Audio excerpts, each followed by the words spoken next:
Одесса? Да это ж наш город! Одессу ведь Екатерина основала. Это же русская жемчужина! Там нас в каждом доме ждут с цветами. Ждали. Вот только не с цветами, а с бензином, с бутылками, тряпками. И короткой, но очень емкой фразой, хоть на русском, хоть на украинском, зато от каждого одессита без исключения. И вместо триумфальной прогулки по Приморскому бульвару вы устроили позорную клоунаду с фантомным десантом, обосравшимся флотом и с флагманом на ужине у крабов. Ну, а мы, между прочим, действительно ждали. Но ждали хотя бы вторую армию мира, а не вторую серию обосранных штанов у ваших долбанутых генералов. А все почему? Да потому что Одесса — это вам не просто точка на карте. Это город с характером, с достоинством, с крепкими яйцами, в конце концов. С тем самым одесским взглядом, когда тебе уже все сказали, даже если ты ничего не понял. И я сейчас не про пафос. Я про доблесть, отвагу, про ту самую способность и готовность сжечь освободителя еще на подлете к Аркадии. Но вы ведь этого не знали. Вы думали, взяли по-быстрому Херсон. А чё, и тут получится. Мол, подкатим корабль, пару вертолетов, забросим десант и вуаля, встречайте. Русская Одесса. Спойлер, не подкатили, не забросили, не встретили. И сейчас мы поговорим о том, как все это было. Но для начала хочу поприветствовать вас на канале «Утилизатор реальности». Здесь мы не просто называем вещи своими именами, мы еще и даем им по зубам. Так что если ты здесь впервые, смело жми подписку. Поверь, тебе понравится. И сегодня разбираем то, как сильно Россия хотела в Одессу. А получила. Ну, думаю, ты понял. Итак, пока обычные россияне мечтали о водке, дешевой тушенке, новой стиралке в свою хрущевку, кремлевская элита мечтала о великом реванше. И Одесса в этом бреде была так как последняя виагра для выдохшегося имперского стояка. Исконно русский город, построен Екатериной. В Одессе каждый третий говорит по-русски, значит наш. Там нас ждут. Короче, типичный Z-фанфик, где реальность не мешает фантазиям. Но реальность оказалась такой. Одесса – это город, где тебе могут в лицо сказать: «Шел бы ты отсюда, дядя, нахуй!» И сказано это будет с улыбкой, с музыкой и с характерным одесским акцентом. Город с характером, с культурой, которую никакая русская весна не в состоянии понять. Не то что захватить. Там фраза «за вас никто не просил» звучала еще задолго до 2014-го, а после начала вторжения звучала особенно жестко. Да, язык русский, но менталитет скорее одесский и уж точно не московский. И именно поэтому вторая армия получила не букет цветов, а коктейль из ненависти, злости и презрения. Тем временем в Москве слюни на губах не успевали стекать, ведь в их упоротых военных планах Одесса была жемчужиной Новороссии из серии «Так, берем Херсон, потом Николаев». Ну а к 10 апреля, внимание, устраиваем День освобождения Одессы. В Донецке даже баннер повесили: «Одесса, жди». Только забыли спросить у самой Одессы, ждет ли она их вообще. Нет, не ждет. Никогда не ждала. А если кто и ждал, то давно уже либо сбежал в Крым, либо к вам туда, на болото. И вот тут начинается самое интересное, потому что имперский зуд есть. И армия вроде тоже. А вот дороги к Одессе нет. Окей, кремлевские стратеги начертили стрелочки на карте и решили: первый день – Херсон, второй день – Николаев, ну а потом парад в Одессе. Схема как из мультика: 3 фазы, 1 дед, 0 мозгов. Но когда ты не в кремлевской шахматке, а в реальном мире, то выясняется, что Одесса не хата в Буче и не Маринка. Туда просто так с проходника не заскочишь. Сухопутно только один реальный маршрут: Крым, Херсон, Николаев и только потом Одесса. И тут плохие новости для рашистского гештальта. Николаев выстоял. Причем не просто выстоял.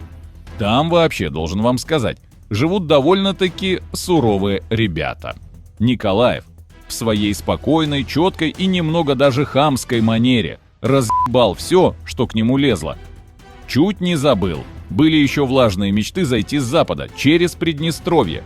Но и тут жопа. Потому что Приднестровье – это ж не база, это советский склеп, где у танков движки от «Жигулей», а связь – голубями. И самое главное, добраться туда российская армия как бы не очень-то и могла. Между ними была как минимум Украина. Та, которую, о чудо, оказывается, надо ведь еще и захватить, прежде чем спасать братьев. Ну и тухлая вишенка на всем этом говноторте – Лукашенко.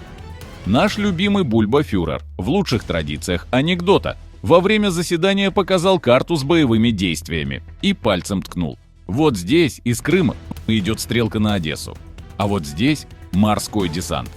Короче, слив планов уровня диктатора.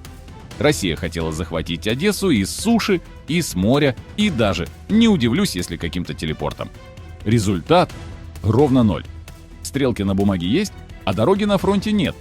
И в этот момент в Кремле кто-то, должно быть, сказал: «А может, пойдем через море? У нас же, блядь, флот есть». Ну, подождите, сейчас дойдем и до флота. Раз уж по суше ничего не выходит, включаем режим «морской бой». Типа, у нас же есть флот ебанистической силы. Тут тебе и десантные корабли, и фрегаты, и патриотизма по саму ватерлинию. Задача максимум – высадить морпехов прямо на побережье Одессы. Задача минимум – подозреваю, что хотя бы насать в прибрежный песок. Итог – ни первого, ни второго. Даже морская пена оказалась смелее, чем российский флот. В начале войны к побережью Одессы реально подошла целая эскадра. 6 больших десантных кораблей. Согнали как на шабаш. Ну прям тебе Трафальгарское сражение. Ожидание. Высаживаемся, захватываем, вставляем флаг в песок. Реальность. Высадиться негде, захватывать нечего, флаг в жопе. Украина к десанту готовилась, как к пьянке ровных пацанов где-то на 16-й фонтана. Пляжи минировали, в кустах целая куча птуров. По рации теплые слова. «Ждем, пупсики, подходите». Там даже модные одесские дамочки занимались плетением сеток, а вчерашние бармены с какой-нибудь Ибицы спорили по поводу рецептуры коктейля для путинской шоблы. Коктейля безалкогольного, но высокооктанового. Российский флот несколько дней позорно ерзал туда-сюда. Подошел, обосрался, отошел. Иногда делал вид, что сейчас. Как нападет? Иногда делал вид, что просто мимо проплывал. Был, правда, один эпизод. Классика жанра. 2 корабля подошли к 411-й батарее под Одессой, дали пару выстрелов и... Как увидели ответные пизды, сразу умчались. У одного даже вроде там что-то подгорело. После этого, как пишут сами военные, все планы высадки свернули нахуй. Потому что стало понятно, штурмовать Одессу с моря – это как срать в крапиве. Но да, корабли остались плавать где-то вдалеке. Просто плавать. Потому что воевать страшно. А ведь они были уверены, что это будет чуть ли не второй нормандский десант. Только в другую сторону. Правда, там были союзники, техника и мозги. А тут кучка долбов и слава ВДВ. Единственное, чем этот флот отметился, это тем, что стал мобильным крематорием для техники, людей и понтов. Ну и, конечно, доставкой на Змеиный. А вот там уже была сцена, достойная отдельной главы. Слова, которые вошли в историю. Разумеется, ты их и без меня прекрасно знаешь. Впрочем, как и весь остальной мир. Но не могу ж я пропустить этот момент здесь. Так что откатываемся немного назад, в аккурат к 24 февраля. Остров Змеиный, крохотный клочок скал посреди Черного моря. Туда подходит российский флот. Украинский гарнизон, сдавайтесь. Ответ короткий, гениальный, исторический. Русский военный корабль. Иди нахуй. И мне, по правде говоря, кажется немного странным то, что, имея на сегодня уже десятки видео на канале, я впервые произношу эту знаменитую фразу. Так что простите, но я еще раз. Русский военный корабль. Иди нахуй. Вот и весь дипломатический диалог. Это не просто послание. Это формула войны. Как «Слава Украине». Только с прицельной ненавистью и идеальной формулировкой. Этот флот, как известно, взял остров. Потом долго хвастался, мол, все по плану. А потом пришло возмездие с неба и суши. Дроны, ракеты, контрудары. И весь этот гордый гарнизон стал историей. Сначала полыхнули катера. потом ЗРК, потом техника. И, наконец, самый жирный трофей – флагман Черноморского флота Российской Федерации. Ракетный крейсер «Москва». Тот самый, с которого украинцам и предлагали сдаться. И да, тот самый, который был послан нахуй. Ну что ж, в этот раз крейсер выбрал правильный маршрут. 2 ракеты «Нептун», и флагман превратился в подводную легенду. Причем ирония в каждом миллиметре. Москва – это гордость Черноморского флота. Он самый большой, самый вооруженный, самый пафосный. И, сука, построен он был, если кто не в курсе, в Николаеве. Ну то есть, мы его породили, мы же его и затопили. Полный цикл, блять. Производство, утилизация. После гибели Москвы весь оставшийся флот отполз подальше, как тараканы под тапком пьяного соседа. Десант отменили, морская угроза испарилась, а в штабах паника. Как это? Неужели украинцы могут топить наши корабли? Одесса тем временем вздохнула чуть полегче. Враг теперь уже не на воде, а на дне. Все, что осталось у рашистов от их освободительного похода на Одессу, это выжженный крейсер, позор на весь мир и мем, который висит теперь в каждом музее всех стран. Ну и в аккуратной рамочке, в квартире у каждого украинца. Так что, еще раз, русский военный корабль, иди нахуй. Это было не просто вежливое послание. Это был сигнал всему Черноморскому флоту. Все, десанта нет.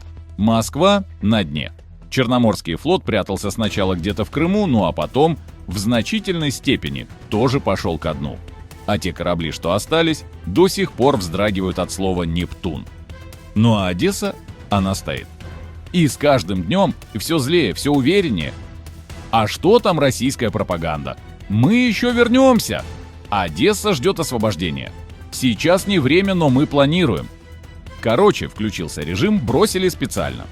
Типа, мы не захватили Одессу не потому, что обосрались, а потому, что не особо-то и планировали ее брать. Мол, у нас сейчас, да, другие планы. А Одесса — это на потом. Когда-нибудь. Может быть. Если дед не сдохнет. Одесса тем временем делает то, что умеет лучше всего. Живет, шутит, воюет и смотрит на это все с такой глубокой иронией, что на ее фоне даже наш сарказм, как школьная стенгазета.